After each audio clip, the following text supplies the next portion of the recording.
क्या हुआ? जब अयोध्या में प्रकट हुआ साक्षात पुष्पक विमान, राम मंदिर में काम कर रहे मजदूरों ने जब यह नजारा देखा तो सभी के पैरों तले जमीन खिसक गई। 22 जनवरी, प्राण प्रतिष्ठा से पूर्व अयोध्या में इतने बड़े चमत्कार का होना सभी को आश्चर्य में डाल रहा है। कुछ लोगों ने इसके साक्षात दर्शन किए हैं, जिन्होंने अपनी आंखों देखी जो बताएं, उसे सुनकर आपकी भी रोंगटे खड़े हो जाएंगे।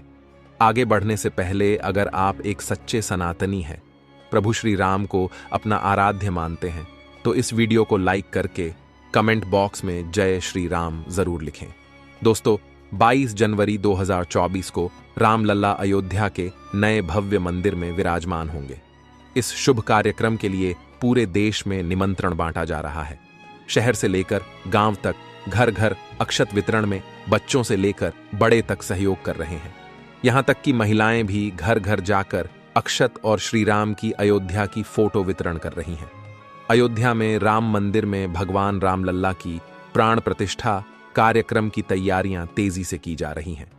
इस कार्यक्रम को बेहद भव्य बनाने के लिए कोई कसर नहीं छोड़ी जा रही है। इस बीच राम मंदिर निर्माण का कार्य भी तेजी से किया जा रहा है। मंदिर निर्माण में जो लक्ष्य लिया गया था, उसमें लगभग 80% कार्य हो चुका है। 70 खंभों पर मूर्तिकारी का काम चल रहा है। पिछले दिनों त्योहार की वजह से यह धीमा पड़ गया था, लेकिन अब वो भी तेज गति से पूरा हो जाएगा। निर्माण कार्य जल्द से जल्द पूरा करने के लिए सभी मजदूर रात दिन मेहनत कर रहे हैं। लेकिन 10 जनवरी की रात कुछ ऐसा चमत्कार हुआ जिसे देखकर सभी मजदूरों के होश उड़ गए। जब रात्रि के समय सब मजदूर अपना काम निपटाकर तंबू में सो रहे थे, उसी समय अचानक से उन्हें वहां कुछ हलचल महसूस हुई। सुरेश नाम के एक मजदूर ने जब तंबू से बाहर झांक कर देखा तो उसे राम मंदिर के परिसर कुछ अजीब सी पीली चमकती हुई चीज दिखाई दी। उसने अपने साथियों को जगाना चाहा, लेकिन कोई भी उसके साथ नहीं आया।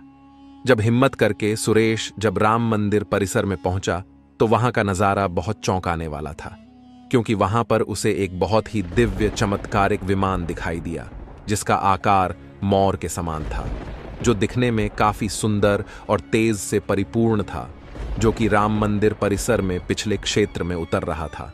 लेकिन उस विमान को नियंत्रित कौन कर रहा था, यह समझ नहीं आ रहा था, क्योंकि उस विमान में इतना तेज था कि सामान्य आंखों से नहीं देखा जा सकता था। लेकिन समझ में कुछ ऐसा आ रहा था मानो स्वयं साक्षात भगवान राम पुष्पक विमान के माध्यम से अयोध्या में उतर रहे हों। सुरेश ने यह चमत्कार अपनी आंखों से देखा, लेकिन अचानक से ही वह बेहोश हो गया, क्योंकि वो उसके तेज को सहन नहीं कर पा रहा था। सुरेश जब सुबह उठा तो वो उसी स्थान पर मौजूद था और उसके साथ ही मंदिर निर्माण कार्य पूरा करने के लिए जा रहे थे। उसने सभी को रोककर रात्रि की सच्चाई बताई, लेकिन सभी उसकी हंसी उड़ा रहे थे। लेकिन सुरेश मन ही मन समझ चुका था कि प्रभु श्री राम अयोध्या आ चुके हैं। यह उसके लिए सौभाग्य था कि उसे इतना सुंदर दृश्य देखने को मिला, जहां शायद उसने साक्षात पुष्पक विमान के दर्शन किए थे, यानी कि प्राण प्रतिष्ठा से पहले अयोध्या प्रकट हुआ साक्षात पुष्पक विमान। दोस्तों, देश के अलग अलग हिस्सों में कई बार अजीब सी आकृति के विमान देखे गए हैं, जिनका संबंध कई बार तो एलियन के साथ जोड़कर भी देखा जाता है। यानी कि अयोध्या में उस रात्रि को मोर की आकृति का विमान देखना वास्तव में प्रभु श्री राम का ही कोई संदेश हो सकता है। लेकिन क्या यह विमान सचमुच में पुष्पक विमान है? इसकी आखिर क्या गारंटी है? इसे समझने के लिए हमें पुष्पक विमान के रहस्य को अच्छे से जानना पड़ेगा। आगे हमारे YouTube चैनल महादेव मिरेकल पर आपको पुष्पक विमान का रहस्य बताएंगे, जिसे समझकर आपको यकीन होगा कि अयोध्या में पुष्पक विमान का प्रकट होना कलयुग का सबसे बड़ा चमत्कार है। रामायण पुष्पक विमान का जिक्र है, जो पहले कुबेर के पास था। इसके बाद रावण ने उसे अपने सौतेले भाई कुबेर से लंका समेत बलपूर्वक हथिया लिया था। फिर रावण इसी के जरिए कहीं भी आता जाता था। रावण को हराने के बाद ये विमान श्री राम के पास आ गया। वो जीत हासिल करने के बाद इसी विमान के कहीं जगह होते हुए अयोध्या पहुंचे थे। रावण ने इसी के जरिए पंचवटी आश्रम से सीता का हरण किया था और उन्हें उस पर बिठाकर लंका ले गया था। कहा जाता है कि पुष्पक विमान आज के विमान की तरह था। पुष्पक विमान के जरिए रावण हवाई मार्ग से सफर किया करता था। रावण को मौत के घाट उतारने के बाद उसी विमान के जरिए प्रभु श्री राम, माता सीता और लक्ष्मण लंका से अयोध्या लौटे थे। रामायण में जिस तरह से पुष्पक विमान का जिक्र मिलता है, उससे तो यही लगता है कि ये आज के हवाई जहाज की तरह था, लेकिन तकनीक के मामले में मॉडर्न एरोप्लेन से कहीं आगे था। रामायण के सुंदरकांड के 7वें अध्याय में पुष्पक विमान के बारे में जानकारी मिलती है। पुष्पक विमान की आकृति मोर की तरह थी। ये अग्नि और वायु ऊर्जा से उड़ान भरता था। इसकी तकनीक इतनी उत्कृष्ट थी कि इसका आकार छोटा और बड़ा किया जा सकता था। कहा जाता है कि रावण अपनी पूरी सेना को साथ लेकर इस विमान से उड़ान भर सकता था। पुष्पक विमान अपने चालक की इच्छा के अनुसार गति पकड़ता था। ये मन की गति से उड़ान भर सकता था। विमान में बैठने के लिए कई आसन बने थे। पौराणिक कथाओं के मुताबिक युद्ध के बाद भगवान श्री राम ने विमान का पूजन कर ये दिव्य विमान वापस कुबेर को सौंप दिया।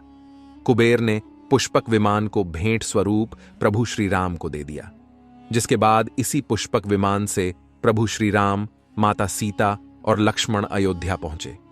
अब दोस्तों, कई हजारों सालों बाद एक बार फिर जब भव्य राम मंदिर का निर्माण हुआ है, तो प्रभु श्री राम अपने भाई लक्ष्मण और मां का सीता के साथ एक बार फिर से अयोध्या धाम पहुंच रहे हैं, वह भी अपने इसी पुष्पक विमान पर, जिसका नजारा वहां के मजदूर अपनी आंखों से देख चुके हैं। रामायण के प्रसंग में कहा गया है कि जब माता सीता को हरण करके रावण ले जा रहा था, तो रास्ते में जटायु ने अपने चोंच से रावण को चोट पहुंचाई थी। उस समय रावण पुष्पक विमान में ही मौजूद था। इसके बाद रावण ने तलवार से जटायु को लहूलुहान कर दिया था। जटायु घायल होकर जमीन पर गिर गए। जब सीता को खोजते हुए राम पेड़, पौधे और पक्षियों से पूछते जा रहे थे, तो रास्ते में घायल जटायु से मुलाकात होती है। मरणासन्न पड़े जटायु ही राम को बताते हैं कि रावण सीता को हरण करके किस दिशा में गया है। लेकिन जब साक्षात प्रभु श्री राम पुष्पक विमान में अयोध्या आ चुके हैं, तो भला उनके परम भक्त जटायु कैसे पीछे रह सकते हैं। अयोध्या में रामलला की प्राण प्रतिष्ठा से पहले जनपद की सीमा में गिद्धों का झुंड दिखाई दिया है। स्थानीय लोग इसे गिद्धराज जटायु से जोड़कर देख रहे हैं। वे इसे शुभ संकेत भी मान रहे हैं। मिल्कीपुर तहसील क्षेत्र के गांव धरोली में पिछले 10-12 दिनों से गिद्धों का झुंड वास कर रहा था। हालांकि उस गांव से गिद्ध उड़ गए हैं, लेकिन अयोध्या की सीमा में यहां वहां दिखाई दे रहे हैं। गांव वालों का कहना है कि पिछले 20 वर्षों से हम लोगों ने इलाके में गिद्ध नहीं देखे। अब जब राम मंदिर बन रहा है, तो इस गांव में लगभग 50 की संख्या में गिद्ध आकाश में दिखाई दे रहे हैं। उनमें से 10-12 गिद्ध गांव में ही सेमल के पेड़ पर वास कर रहे थे। गिद्धों के दिखने की घटना को ज्यादातर लोग राम से जोड़कर देख रहे हैं और शुभ संकेत भी मान रहे हैं। 22 जनवरी को होने वाले प्राण प्रतिष्ठा के समारोह में देश के प्रधानमंत्री नरेंद्र मोदी ने देश विदेश की कई महान हस्तियों को निमंत्रण दिया है। लेकिन आपको जानकर हैरानी होगी, नेपाल में भी कुछ विशेष लोगों को समारोह में आने का निमंत्रण दिया गया है। इसके पीछे का रहस्य जानकर आपके भी होश उड़ जाएंगे, क्योंकि नेपाल को भगवान श्री राम का ससुराल कहा जाता है। क्योंकि नेपाल एक समय पर जनकपुर धाम था, जहां के राजा थे राजा जनक, और उनकी पुत्री मां सीता वहीं पर भूमि में से प्रकट हुई थी। जनकपुर धाम, जिसे मिथिला भी कहा जाता था। मिथिला संस्कृति में यह मान्यता है कि जब बेटी का गृह प्रवेश होता है, तो उसके मायके से तोहफा और अन्य सामग्री भिजवाई जाती है। इसी परंपरा के मुताबिक जब प्रभु राम का मंदिर में गृह प्रवेश होगा, तो सीता जी की ओर नेपाल से अयोध्या उपहार आ रहे हैं, जिसे भार यात्रा का नाम दिया गया है। राम मंदिर की प्राण प्रतिष्ठा के लिए भगवान राम के ससुराल नेपाल के जनकपुर से कपड़े, फल और मेवा के साथ साथ उपहारों से सजे 1100 थाल आने वाले हैं। इसमें आभूषण, बर्तन, कपड़े और मिठाइयों के अलावा भार भी आएगा, जिसमें 51 प्रकार की मिठाइयां, दही, मक्खन और चांदी के बर्तन शामिल होंगे। 22 जनवरी को प्राण प्रतिष्ठा समारोह होने वाला है। इसके लिए श्री राम जन्मभूमि तीर्थ क्षेत्र ट्रस्ट की तरफ से भगवान राम की ससुराल नेपाल के कई गणमान्य लोगों को निमंत्रण पत्र भेजे गए हैं। दोस्तों, आज हम राम मंदिर को बनते हुए देख रहे हैं। यह हमारा सौभाग्य है। लेकिन इस भव्य राम मंदिर के बनने में कई हजारों कारसेवकों और राम भक्तों का बलिदान छुपा है। उस समय आक्रमणकारियों ने काशी, मथुरा के साथ ही अयोध्या में भी लूटपाट की और पुजारियों की हत्या कर मूर्तियां तोड़ने का क्रम जारी रखा। लेकिन 14वीं सदी तक वे अयोध्या में राम मंदिर को तोड़ने में सफल नहीं हो पाए, क्योंकि हर बार राम मंदिर और अयोध्या की रक्षा करने के लिए आसपास के राजा मदद भेज देते थे। हजारों साधुओं ने भी मंदिर की रक्षा के लिए अपने प्राणों की आहुति दे दी। विभिन्न आक्रमणों को झेलते हुए श्री राम की जन्मभूमि पर बना भव्य मंदिर 14वीं शताब्दी तक बचा रहा। कहते हैं कि सिकंदर लोदी के शासनकाल के दौरान यहां भव्य मंदिर मौजूद था। 14वीं शताब्दी में हिंदुस्तान पर मुगलों का अधिकार हो गया और उसके बाद ही राम जन्मभूमि एवं अयोध्या को नष्ट करने के लिए कई अभियान चलाए गए। 1527-28 में इस भव्य मंदिर को तोड़ दिया गया और उसकी जगह बाबरी ढांचा खड़ा किया गया। कहते हैं कि मुगल साम्राज्य के संस्थापक बाबर के एक सेनापति ने बिहार अभियान के समय अयोध्या में श्री राम के जन्म स्थान पर स्थित प्राचीन और भव्य मंदिर को तोड़कर एक मस्जिद बनवाई थी। 19 जनवरी 1885 को हिंदू महंत रघुबीर दास ने पहली बार इस मामले को फैजाबाद के न्यायाधीश पम हरिकिशन के सामने रखा था। इस मामले में कहा गया था कि मस्जिद की जगह पर मंदिर बनवाना चाहिए, क्योंकि वह स्थान प्रभु श्री राम का जन्म स्थान है। वर्ष 1947 में भारत सरकार ने मुसलमानों को विवादित स्थल से दूर रहने के आदेश दिए और मस्जिद के मुख्य द्वार पर ताला लगा दिया गया, जबकि हिंदू श्रद्धालुओं को एक अलग जगह से प्रवेश दिया जाता रहा। लेकिन सन 1979 में एक ऐसा चमत्कार हुआ जिसे देखकर मुसलमानों की भी आंखें खुल गईं। यह रामलल्ला का बहुत बड़ा चमत्कार था कि मस्जिद के अंदर से अचानक ही रामलल्ला की मूर्ति प्रकट हो गई। कुछ कट्टरपंथियों का कहना था कि कुछ हिंदू दलों ने रात्रि के समय चुपके से यहां पर मूर्तियां रखी है।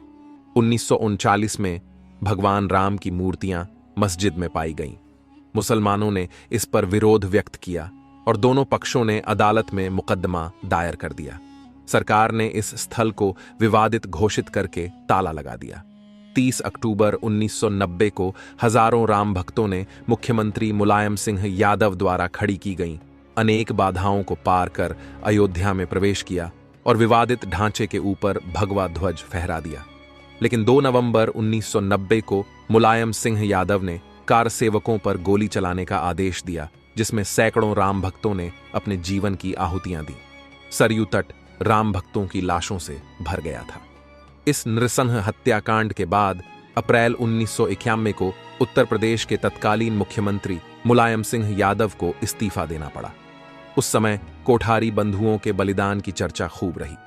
दिसंबर 1992 को जब विवादित ढांचा गिराया गया, उस समय राज्य में कल्याण सिंह की सरकार थी। उस दिन सुबह करीब 10:30 बजे हजारों लाखों की संख्या में कारसेवक पहुंचने लगे। दोपहर में 12 बजे के करीब कारसेवकों का एक बड़ा जत्था मस्जिद की दीवार पर चढ़ने लगता है। लाखों की भीड़दाश को संभालना सभी के लिए मुश्किल हो गया। दोपहर के 3:40 पर पहला गुंबद भीड़ ने तोड़ दिया और फिर 5 बजने में जब 5 मिनट का वक्त बाकी था, तब तक पूरे का पूरा विवादित ढांचा जमींदोज हो चुका था। भीड़ ने उसी जगह पूजा अर्चना की और रामशिला की स्थापना कर दी। मुख्यमंत्री कल्याण सिंह का साफ आदेश था कि कारसेवकों पर गोली नहीं चलेगी। इस महान कल्याण सिंह जी को हम शाश्वत प्रणाम करते हैं।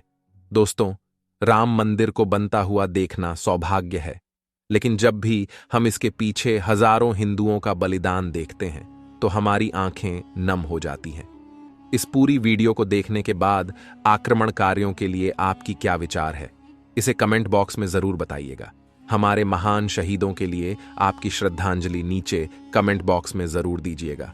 कोई भी बात अच्छी लगी हो तो लाइक जरूर करें और हमेशा ऐसे सत्य चमत्कारी घटनाएं देखने के लिए हमारे चैनल को सब्सक्राइब करके आप बेल आइकन को प्रेस कर लें।